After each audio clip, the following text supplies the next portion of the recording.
Donc on aime bien recevoir des feedbacks, mais faire des feedbacks c'est un peu plus compliqué. Bah écoutez, ça tombe bien, parce qu'aujourd'hui, justement, on va s'outiller sur faire des bons feedbacks.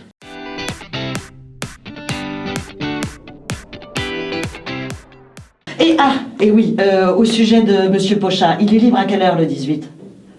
Ah bah je sais pas. Moi tu m'avais demandé s'il était libre le 18. Eh ben voilà, tu vois, c'est ça le problème. T'es pas assez proactif. Si on reprend la scène, t'es pas assez proactif. Là, on n'est pas dans le factuel, par exemple. Hein. Il aurait fallu parler vraiment d'une mission et commencer par là. Tu aurais 2 minutes pour parler un petit peu? Rapide alors, hein, parce que c'est un petit peu tendu en ce moment. Ouais, très bien. Bon, comment ça va toi? Les collègues, avec l'équipe, tout ça? Oh bah c'est un peu compliqué, hein. Je suis toujours en déplacement, donc on se voit la plupart du temps au coup de vent. Et oui. Et c'est pour ça, l'autre jour, devant la machine à café, je me suis demandé ce qui se passait avec Gustave. Bah, rien, non, je lui faisais juste un petit retour sur sa façon de communiquer par message interposé. Ah, un petit retour, d'accord. Non, parce que moi j'ai cru qu'il avait fait une énorme bourde. Mon interlocuteur est-il disposé à recevoir un feedback, hein?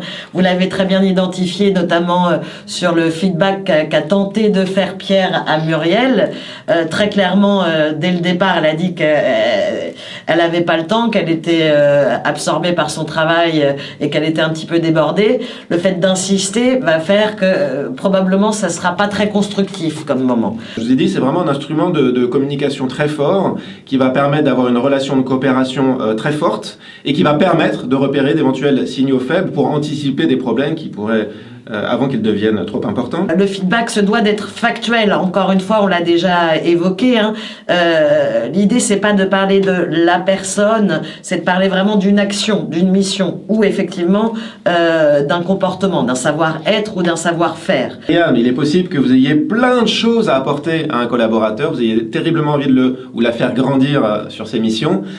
Il est plus judicieux d'y aller point par point. Donc un feedback peut porter sur 1 ou 2 points.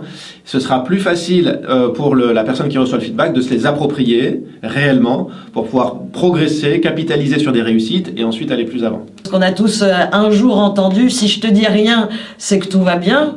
Mais c'est important aussi d'entendre quand tout va bien. C'est encore une fois une source de reconnaissance du travail. Bien sûr.